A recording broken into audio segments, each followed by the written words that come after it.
Bienvenue sur Terre de Mission, l'émission religieuse de TV Liberté, en ce dimanche 11 octobre, 19e dimanche après la Pentecôte. Trois invités dans notre émission. Tout d'abord le père Jacques Benoît, spécialiste du Sacré-Cœur de Montmartre, puisqu'il a soutenu sa thèse de doctorat en Sorbonne sur ce sujet. Il est également diplômé de l'École des hautes études sur ce sujet également, qui viendra nous parler de la basilique à l'occasion du 150e anniversaire du vœu national et du centenaire de la consécration de la basilique. Ensuite, Pascal Barthélémy, qui est postulateur de la cause de Anne-Gabrielle Caron. Et enfin, nous accueillerons Jean-Dominique Touzeau, qui a restauré de manière admirable la basilique Saint-Benoît-Joseph Labre à Marseille, à quelques kilomètres de Poitiers.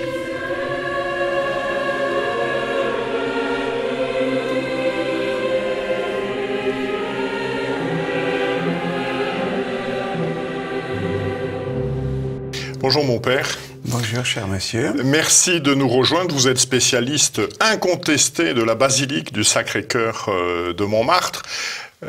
Montmartre, c'est Mons Martyrum, c'est la montagne des martyrs. Quelle est l'histoire de cette montagne avant l'érection de la basilique? Rien que cela. Rien que cela. En 2 minutes. 2000 ans d'histoire en 2 minutes. Ben c'est parce qu'il faut faire 2000 ans d'histoire. Montmartre entre dans l'histoire en quelque sorte en 3 temps. Il y a l'époque gallo-romaine, l'époque où il va y avoir au temps des mérovingiens, carolingiens puis capétiens une abbaye qui va gérer la butte, et puis le temps de l'urbanisation au 19e, avec une transition liée au côté campagnard, qui va permettre les guinguettes, qui va permettre tout le côté un peu campagne dans la ville au 19e siècle, et puis l'urbanisation totale au 20e. Alors, c'est dans cette histoire, avant le Sacré-Cœur de Montmartre, avant l'état que nous connaissons au XXe siècle, eh bien, c'est une histoire qui inclut un point important du sujet que vous voulez traiter aujourd'hui, c'est-à-dire autant des Gallo-Romains, autant de l'Empire romain, du Bas-Empire, on est au 1er, 2e, 3e siècle, autant de Lutèce, eh bien, il y a l'événement peu connu, mal connu, mais certainement l'événement de l'arrivée de Denis, du christianisme en Gaule, du christianisme à Lutèce. Et le cas des Juifs également, qui arrivent dans nos régions à la même époque. Et donc, il y a là eu un événement fondamental parce que ça va donner la tombe de Denis à Saint-Denis, la ville de Saint-Denis à l'heure actuelle. Et autour de cette tombe, l'abbaye de Saint-Denis qui va durer jusqu'à la Révolution. Et à Montmartre, en 2 temps, 3 mouvements, au début du 2e millénaire, vers le 11e siècle, la mise en place d'une abbaye de femmes qui va durer jusqu'à la Révolution et qui vont gérer et les carrières, n'oublions pas que nous sommes dans un pays calcaire avec les carrières, c'est considérable, et agricole. Dans ce monde-là, avec ces 2 abbayes à Saint-Denis et cette abbaye de femmes à Montmartre, avec la vie à Lutèce, puis à Paris, des chrétiens qui veulent vénérer leur fondateur, Denis, se met en place des récits concernant d'où vient Denis, qu'est-ce qu'il fait à Paris, comment il fait ce qu'il a à faire à Paris, et puis comment sa tombe se retrouve à Saint-Denis. Et on va vivre sur un récit fait par un certain Hilduin, abbé de Saint-Denis, un récit qu'on trouve dans les livres de poche à l'heure actuelle, à la notice Saint-Denis, à propos de la légende dorée de Jacques de Voragine, qui est très important, qu'il faut lire et qu'il faut connaître. On a là, au service de la foi chrétienne, au service des relations personnelles entre les fidèles et les fondateurs, par le biais, le rôle important dans des monarchies capétiennes de Saint-Denis-Montjoie, enfin toute de cette abbaye qui accueille la nécropole, les nécropoles royales, les tombeaux des rois.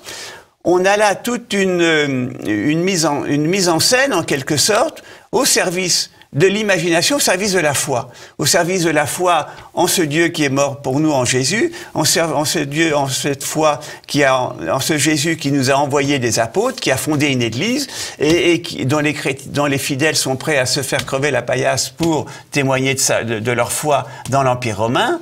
Et tout au cours des millénaires, le modèle du chrétien de Lutèce et de Paris, c'est le modèle du missionnaire martyr qui témoigne de la foi en la Trinité, au temps où c'était très contesté, et qui témoigne de sa foi en la rédemption en vue du royaume par le martyr. Alors, quelle est l'origine de la basilique telle que nous la connaissons? Eh bien, l'origine de la basilique telle que nous la connaissons est liée à des personnalités comme un certain Alexandre Félix le Gentil, comme un certain Hubert Haute-Fleury, qui sont des personnalités parisiennes du monde de la Société de Saint-Vincent de Paul, et qui sont des chrétiens fervents, très liés pour l'un aux dominicains, pour l'autre aux jésuites, et qui, qui se sont, sous le Second Empire, défoncés au point de vue service des pauvres dans les sociétés Saint-Vincent de Paul, fondées par Frédéric Ozanam, et qui ont été scandalisés par la société du Second Empire au service des fêtes, au service du mépris du dimanche, au service du mépris des pauvres, etc. Et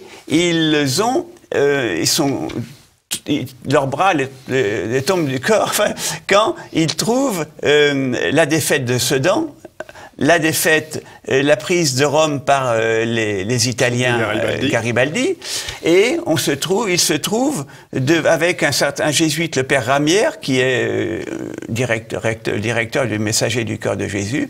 Il se trouve qu'ils se disent, il faut faire de la politique, il faut faire du social, il faut faire de la politique, il faut faire la guerre et de préférence la gagner. Quand on la perd, voilà, quand on la gagne, on chante un Te Deum, mais quand on la perd, on chante un Miserere. Il faut aussi faire de la spiritualité, il faut aussi faire de la mystique, il faut aussi faire renouveler nos dispositions spirituelles, religieuses et morales. Et c'est comme ça qu'ils ont proposé, dès décembre 70, dès l'hiver 71, et ça a pris comme une traînée de poudre, au successeur de Monseigneur Darbois, qui a été fusillé à la Commune en le 24 mai 71. Il propose à l'archevêque de Paris, nouvellement nommé par Adolphe Thiers, Monseigneur Guibert, un vœu qui reçoit la bénédiction du cardinal. Le vœu national. Ça devient un vœu diocésain, un vœu capital. Et ça, c'est béni par Pie XII, par Pie IX. C'est béni. Ils veulent avoir c'est là qu'ils ont l'idée de choisir un terrain sur la butte Montmartre, dans l'esprit justement de Saint-Denis, et puis qu'ils obtiennent, pour avoir une loi d'utilité publique, un vote de l'Assemblée nationale reconnaissant d'utilité publique cette construction.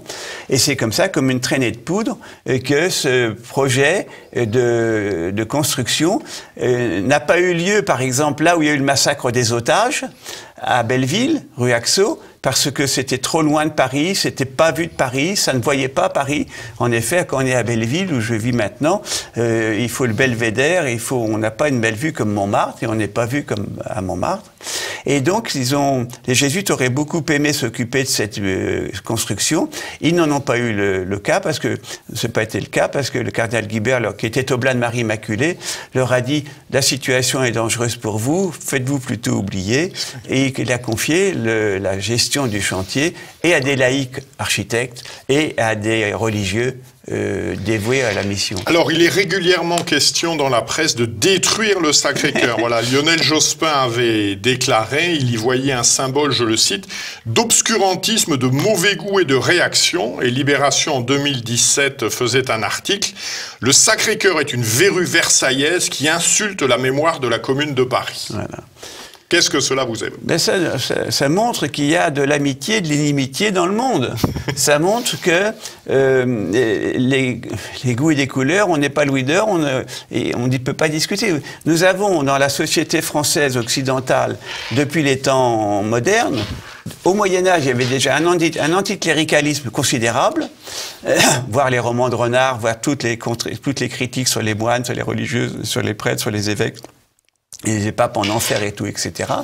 Mais dans les temps modernes, on a une frange importante de Français, d'Européens, qui veulent, hier les libertins, avant-hier les libertins, au XIXe siècle, tout un courant socialiste athée, marxiste athée, communiste athée, tout un courant de prétendues lumières du XVIIIe dans le sillage de Voltaire, qui ne souhaitait qu'une chose, c'est que la gueuse soit abattue, et donc il y a des ennemis du christianisme, il y a des ennemis du judaïsme, parce que les deux sont très liés. Hein. Le judaïsme et le christianisme, depuis 2000 ans, nous sommes très très liés.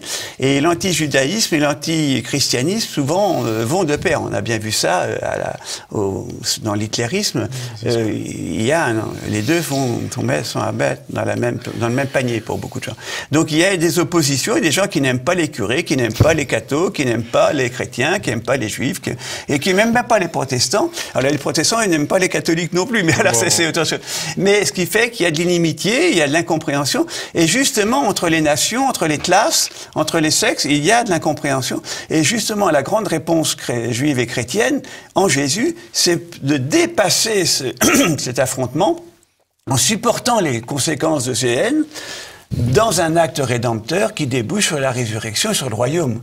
C'est ça la solution chrétienne à nos malheurs d'incompréhension entre les nations, entre les classes, entre les idéologies de toutes sortes, c'est le message rédempteur du Christ. Merci beaucoup de ces explications. Donc un certain nombre d'événements sont organisés à l'occasion de ces deux anniversaires. Je vous signale en particulier la célébration le samedi 24 octobre prochain, donc à 16h30, au Sacré-Cœur de Montmartre, d'une messe selon la forme extraordinaire qui sera célébrée par le chanoine Guelfucci. Je vous remercie infiniment, mon père, et puis nous espérons que vous accueillerez nos téléspectateurs pour leur expliquer tout ça.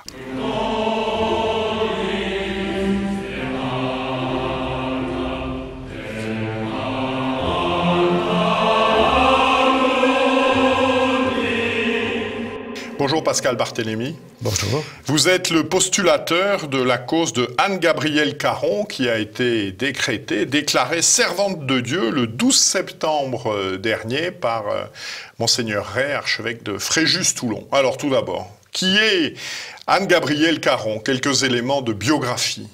Alors Anne-Gabrielle est une petite fille qui est née en 2002, en janvier 2002 à Toulon. Son père est officier de marine, sous-marinier. Sa mère est professeure de lettres classiques. Et elle a eu une enfance normale, une enfance assez vive, réservée en même temps. Une petite crise de jalousie à la naissance de son premier petit frère. C'est un grand classique en fait. Et à l'âge de 7 ans, elle a commencé à avoir mal à une jambe. Comme ses parents étaient à ce moment-là dans les Alpes, ils ont pensé que c'était lié aux randonnées et à la marche. Et puis la chose s'est prolongée, premiers examens médicaux, rien, approfondissement parce que la douleur subsistait et même s'amplifiait largement, pour arriver finalement à un diagnostic de cancer osseux, un sarcome d'Ewing, qui est une tumeur extrêmement à la fois douloureuse ouais. et avec un diagnostic très défavorable, surtout quand ça a un peu traîné. Et là malheureusement, le temps que les médecins établissent, la chose avait traîné. Et à partir de là, la vie a basculé. En ce sens qu'il lui a fallu, par exemple, avoir un traitement à la Timone. Elle habitait Toulon, il fallait aller à la Timone, où elle allait le plus souvent toute seule. Donc le matin, un réveil à 5 heures pour partir en taxi toute seule, avoir sa chimio à la Timone et revenir toute seule à Toulon. Donc quelque chose d'éprouvant pour une petite fille qui avait à l'époque tout juste 7 ans. Et qui a vécu ça, alors avec une montée en spirituelle absolument extraordinaire. Et qui est morte, qui est morte en juillet 2010, le 23 juillet 2010, donc à 8 ans et demi seulement. Alors, quels sont les traits marquants de sa spiritualité? Qu'est-ce qu'elle peut nous apporter? Oui. Je pense qu'une des choses les plus extraordinaires, c'est qu'alors qu'elle était très jeune, juste après avoir fait sa première communion, sa mère a trouvé la page d'un petit carnet que je vous lis, parce que je pense que c'est le plus significatif. Je me dis parfois que le bon Dieu m'en demande beaucoup. Le mal au cœur, les chimios, les goûts quand j'ai mal. J'aimerais bien savoir pourquoi il m'a choisi moi et pas quelqu'un d'autre. C'est quand même beaucoup, mais je veux bien l'accepter. Et elle conclut juste en dessous, « Je vous aime mon Dieu ». Donc la conclusion de « J'ai une lourde charge à porter », c'est « Je vous aime mon Dieu ». Et ensuite, « Mais je suis heureuse, car je me dis, je suis tout près de vous mon Dieu, et je l'espère, mais j'en suis sûr ». Donc un acte de foi extraordinaire chez une petite fille aussi jeune. Et elle termine, « Mon Dieu, si vous saviez comme je vous aime, et j'ai confiance en vous, Amen ». Voilà, donc ça, à 7 ans, 7 ans et demi, c'est assez extraordinaire comme trait. Donc si on doit résumer son chemin spirituel, c'est l'acceptation de la souffrance. Et c'est la compréhension que cette souffrance peut avoir un sens si on l'offre. Et c'est ce qu'elle a fait, elle l'a offert en union avec la passion du Christ. Pour les gens qui étaient autour d'elle, à un moment donné, elle a demandé par exemple à prendre sur elle toute la souffrance des enfants de l'hôpital. Oui, j'ai vu ça. Voilà. Et quand sa mère lui a demandé pourquoi, elle a dit « si eux pouvaient ne pas souffrir ». Donc c'est vraiment un don de soi très profond, toujours en union avec la souffrance du Christ. Et alors le plus extraordinaire, c'est toujours avec un sourire extraordinaire. Sans se plaindre. Très peu de gens l'ont entendu se plaindre. Et quand elle se plaignait, c'était même pas une plainte, c'était plutôt un cri de douleur, tellement la douleur était intense. Mais elle ne s'est jamais plaint. Et elle avait ce sourire qu'elle offrait à tout le monde qui était absolument magnifique. Alors il y a une question qui vient à l'esprit un peu, pas taquine, c'est pas ça, mais voilà, dès le début, en fait, le pronostic vital est engagé, c'est-à-dire les médecins disent de toute façon on s'en sortira pas, tout ce qu'on peut faire c'est prolonger de quelques mois et faire des traitements qui vont être des traitements lourds, des traitements douloureux, etc. Ma question, voilà, c'est quel est l'intérêt de prolonger de quelques mois au prix de multiples souffrances une issue dont on sait qu'elle est immédiatement fatale? Alors d'abord, je pense qu'on ne peut jamais savoir, même si le pronostic est très défavorable, il n'est jamais absolument certain. Je pense à un ami à qui, il y a 7 ans et demi, les médecins donnaient au maximum 2 ans de vie. Et il est toujours solide au poste 7 ans et demi après. Donc, heureusement, le pire n'est jamais certain. Deuxièmement, j'ai envie de dire que la science médicale progresse. Et donc, des traitements qui n'existent pas à un moment donné, il en est tous les jours de nouveau. Et donc, on peut très bien avoir un traitement. Et puis, le diagnostic lui-même n'est pas complètement certain. Dans le cas d'Anne-Gabrielle, il a fallu du temps pour l'établir. Alors, bien sûr, à un moment donné, on savait que c'était un sarcome. Et au moment où il a été identifié, il y avait déjà des métastases largement diffusées. Donc, la probabilité que, médicalement parlant, les choses s'améliorent était faible. Mais il y a quand même toujours aussi la place du miracle. Donc, et d'ailleurs, elle-même et ses parents ont demandé un miracle. Il n'est pas survenu. Mais finalement, l'autre miracle, c'est peut-être la sainteté. Grand miracle. Grand miracle. Quelles sont les prochaines étapes vers la béatification, voire la canonisation d'Anne-Gabrielle? Alors, l'Église, d'abord, parle d'une procédure de béatification et de canonisation. Elle ne sépare pas les deux. Donc, c'est l'un puis l'autre.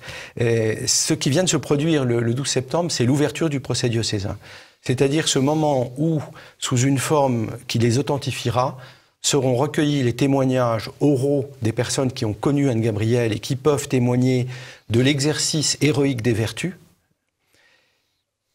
Deuxième chose recueillie, et ça c'est le rôle du postulateur de l'apporter, ce sont les témoignages sur sa réputation de sainteté, c'est-à-dire le fait qu'un nombre croissant de gens la considèrent comme sainte et l'invoquent. J'ai reçu ce matin un mail de quelqu'un du Nicaragua qui demande une relique au 2e degré. Alors c'est quoi ça, une relique au 2e degré? C'est-à-dire une relique qui a touché quelque chose qui lui a appartenu. C'est ce que je comprends au moins. Donc ça veut dire que même en Amérique du Sud, il y a des gens qui invoquent Anne-Gabrielle, ce qui est assez étonnant. Donc la réputation de sainteté va loin, mais ça il faut le documenter. Et puis le troisième élément dans cette phase diocésaine, c'est la réputation de signe, c'est-à-dire les grâces reçues par des gens qui ont invoqué l'intercession d'Anne Gabriel. Et ça aussi, on en a. Notamment, j'ai l'impression qu'il y a une dominante familiale, c'est-à-dire soit des gens qui avaient du mal à avoir des enfants, qui ont invoqué Anne Gabriel et qui en ont eu, soit la facilitation de choses dans le domaine familial, des enfants qui n'arrivent pas à se loger, les parents invoquent pour eux et la solution arrive, des choses de ce type-là. Alors concrètement, que peut-on faire pour accélérer l'avancement de cette cause? Allez, ben, justement, invoquer Anne Gabriel et obtenir des grâces, et si possible même un miracle. Évidemment, ça fait avancer les choses. Ce qui veut dire aussi faire connaître, nous avons un site internet, www.anne-gabriel.com, sur lequel on peut se procurer une neuvaine, une prière de neuvaine qui a été acceptée par Monseigneur Ray en 2018, et donc qui sert à invoquer Anne Gabriel et qui permet de recueillir des témoignages. Donc ça, en commander et le faire connaître. Bien sûr, nous signaler par l'intermédiaire du site les grâces reçues. Et puis, je dirais aussi financièrement aider parce qu'une canonisation coûte cher. La cérémonie sur la place Saint-Pierre au moment de la canonisation, c'est en gros un budget de 300 000 €. Ah, quand ce qui même. est considérable. Et alors même s'il faut du temps Que avant doit d'y payer arriver. le postulateur? Non, ben non, le postulateur est bénévole, donc on ne le paye pas. mais il y a toujours l'impression des neuvaines, etc. Enfin, ce sont des frais permanents, il y a des déplacements. S'il faut aller à Rome, et il faudra aller à Rome régulièrement, ben, ce sont des frais, bien évidemment. Voilà. Quel livre nous recommanderiez-vous pour mieux connaître la personnalité d'Anne Gabriel Caron?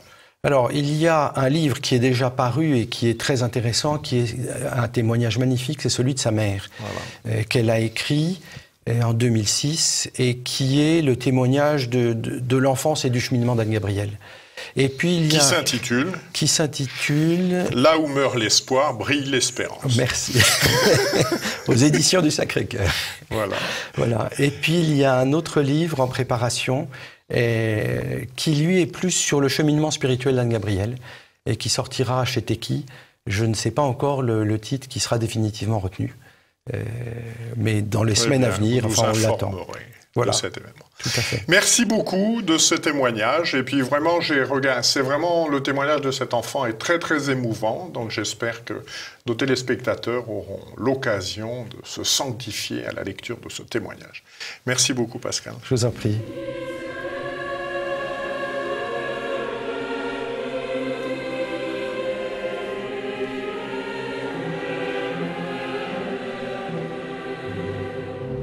Bonjour Jean-Denis Touzeau. Bonjour. Merci de rejoindre cette émission. Nous vous avons fait venir, vous avez restauré la basilique Saint-Benoît-Joseph Labre à Marseille de manière tout à fait exceptionnelle. Alors qui est Saint-Benoît-Joseph Labre? C'est un curieux personnage du XVIIIe siècle. Un saint qui est né en France, à Amet, dans le Pas-de-Calais, en 1748, et qui est décédé en 1783 à Rome, après avoir vécu les 6 dernières années de sa vie, entre certains hospices où sa santé nécessitait une hospitalisation, et les ruines du Colisée qu'il partageait avec bien d'autres personnes. Donc, moi je pense qu'il a en fait, au XXIe siècle, on pourrait dire qu'il a une double nationalité, surtout que ce sont les Italiens, une fois sa mort, une fois son décès arrivé, survenu, ce sont les Italiens qui ont été ses premiers biographes, qui ont crié de par les rues de Rome « Le saint est mort » et qui ont donc en quelque sorte commencé à créer son culte. Car les Français l'avaient un petit peu oublié. Donc c'est un personnage qui n'a pas trouvé sa voie monastique, il aurait souhaité rentrer dans des congrégations, il n'a pas pu le faire parce qu'il était de santé fragile, il faisait un petit peu peur aux supérieurs qui le recevaient, et on lui a conseillé finalement à chaque fois de repartir chez lui.